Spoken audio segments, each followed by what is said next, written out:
ఉన్నప్పుడు ఇవి ఉండాలి. మనకి ఏమంటే శోధనలు, ఎన్నో శోధనలు వస్తాయి, రాకుండా ఉంటాయా మనకు? ఇప్పుడు కొంతమంది ఏమంటే ఏదైనా చర్చికి పోవాలంటేనే ప్రాబ్లం వస్తుంది, అప్పుడే వస్తుంది అనమాట. అట్లా మనము ప్రయాణమునకు ఎన్నో ఎదురు దెబ్బలు పడతాయి. ఈ లోకంలో, ఈ యాత్రలో మనకు ఆటంకాలు ఎన్నో వస్తూ పోతూ ఉంటాయి, వస్తుంటాయి. కానీ ఇప్పుడు మనము రోడ్డుకు నడుస్తూ ఉంటాము, ఎక్కడ పోవాలని, రాయచోటికి పోవాలని వస్తుంటాము. ఆ రోడ్డు సరిగా లేకుండా ఉండొచ్చు మనకు, అది సరిగా లేకుండా మనమేమో చక్కగానే పోతాము.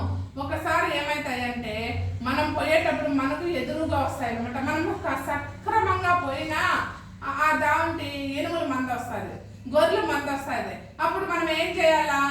ఆగిపోవాలనా? ఆగిపోకూడదు. మనం పోయే గమ్యం ఏమైతే ఉందో మన గమ్యానికి, మన ప్రయాణంలో చక్కగా పోతానే ఉండాలి. మనము ఆగిపోయినామా ఇంకా అంతే అనమాట. అప్పుడు మనము అది తప్పించుకొని పోవాలి, తప్పించుకొని మన దారికి మనము పోతా ఉండాల. అప్పుడు ఎదురు పడినట్టు ఎన్నో వదిలేయాల. మనము గమ్యం చేరాలంటే అవన్నీ ఎదురు పడినట్టు ఇబ్బందులు పెట్టుకున్నా ఉంటాయి, ఎన్నో ఇబ్బందులు వస్తూ ఉంటాయి. ఇప్పుడు సేవ చేయాలంటే కూడా ఎన్నో ఇబ్బందులు వస్తూ ఉంటాయి. మందిరానికి రావాలంటే కూడా ఇరుగు పొరుగు వద్దంటారు, లేదా వచ్చేటప్పుడే ఏదైనా పని తగులుతుంది. అవన్నీ చూసుకోకూడదు. ఎంతసేపు మనం ఏ గమ్యానికి చేరాలా ఆ గమ్యము మనలో ఉండాలన్నమాట. జీవితం అనేది ఒక రోడ్డు లాంటిది. జీవితం అనేది రోడ్డు లాంటిది. రోడ్డు ఎప్పుడు ఒకేలాగా ఉంటుందా? ఖచ్చితంగా ఉండదు. జీవితం అనేది ఏంటంటే ఒక రోడ్డు లాంటిది.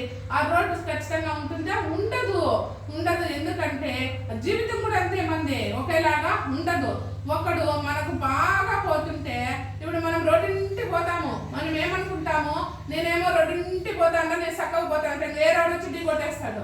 మనకు తెలీదు వాడు సక్రమంగా, మనం సక్రమంగా పోయినంత మాత్రాన అవుతుందా? కాదు, వేరే వాడు వచ్చి ఢీ కొట్టేస్తాడు. అప్పుడు మనము చూసుకోవాలి. అలాంటివి ఉంటాయి. ఒకడు మనకు బాగుగా పోతుంటే ఎదుటి వాళ్ళు మనకు తగులుతా ఉంటారు అటు ఇటు.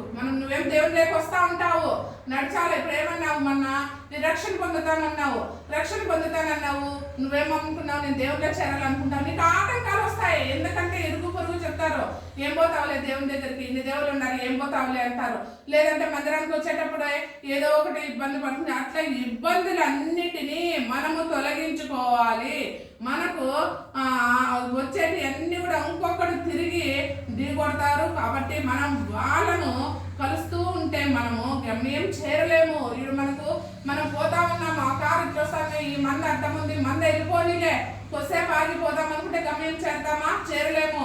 వీళ్ళందరూ గుడికి వద్దు అంటున్నారు, మనం ఏం రక్షణ ఇంకా టైం వేసుకుందాంలే, రక్షణ తీసుకునే దానికి ఇప్పుడే వద్దంటలే, మా అమ్మ చెప్పింది ఇప్పుడే వద్దంటలే, ఇంకా 2 రోజులు కొన్నాక రక్షణ తీసుకుందాం అనుకుంటే రేపు ఏమి జరుగుతాదో నీకు తెలుసా?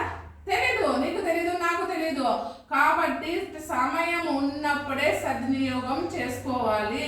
అది మనము పోతానే ఉండాలన్నమాట. గమ్యం మనం చేరాలంటే, అట్లా నిలిచినామంటే గమ్యం చేరలేము. కాబట్టి మళ్ళా ముళ్ళ చెట్లను, గచ్చు పొదలు కూడా ఉంటాయి.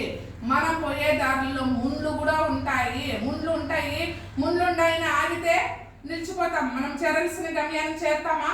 చేరలేము. ముళ్ళు ఉంటే మనం పోతామా? పోలేము. ముళ్ళు ఉన్నా మనం వెళ్ళిపోవాలా? దాక్కొని పోతావో, నువ్వు చెప్పులు వేసుకొని పోతావో, ఏం చేసుకొని పోతావో, వెళ్ళిపోతేనే గమ్యం చేరుతాము. ఈ గచ్చ పొదలు ఇవి అడ్డవిస్తూ ఉన్నాయినే, నేను పెరగలేను అనుకుంటే ఆ చెట్టు అక్కడే నట్టు పడిపోతుంది. ఇప్పుడు చెట్టు ఉంటుంది, ఆ చెట్టు ఎందుకంటే ముళ్ళు చెట్లు ఉంటాయి, లేదంటే గచ్చ పొదలు ఉంటాయి. ఇంకా నేనేం పెరుగుతాను అనుకుంటే ఆడే ఉంటుంది ఆ చెట్టు. మనం ఏం చేయాలా? ఆ మంచి చెట్టు కాడ ఉండే ముళ్ళ పొదలు, పిచ్చి చెట్లన్నీ పీకేస్తే ఈ చెట్టు ఏపుగా పెరుగుతుంది అనమాట. అట్లా మనము గమ్యానికి చేరాలంటే మనకు ఆటంక పడేటి అన్నిటినీ, చెట్లను, గచ్చపొదలను అవన్నీ కూడా అడ్డపడతాయి. ఒక్కొక్కసారి కొండ ఎక్కి చూస్తాము, కళ్ళు తిరుగుతాయి. పెద్ద కొండనుకో ఎక్కి చూస్తాం, కళ్ళు తిరుగుతాయి. అప్పుడు మనం ఏం చేయాలంటే కళ్ళు తిరుగుతాయి, క్రింద పడుతాం అనుకుంటాము. ఇంత పెద్ద కొండ ఎక్కేసినామే, కింద పడిపోతామనే భయం వేస్తుంది. మనం తిరుగు చూడకంటే ఏముండదు, నువ్వు ఎక్కుతానే ఉంటావు. ఎంత కొండ అయినా కానీ కొండ శిఖరాలకు చేరుకుంటావు. నువ్వు ఎక్కుతానే ఉంటే నువ్వు తిరిగి చూసినావా అయిపోయి మళ్ళీ ఎక్కలేవు. ఎందుకంటే భయం అనేది ఒకటి సాతాను పెట్టేస్తాడు. ఆ భయంలో మనం చిక్కుకుపోయినామంటే శిఖరాలను చేరలేము. కాబట్టి మనము శిఖరాలను చేరలేము, ఏం లేదు. జీవితంలో కొన్ని కొండలు ఎక్కుతూ కోటలను, రాళ్లను, ముళ్ళ చెట్లను, పరుగు చెట్లను అన్ని తప్పించుకుంటూ పోతానే ఉండాలి మనము. అనేక ఆటంకాలు ఎదురు పడతా ఉంటాయి. వాటిని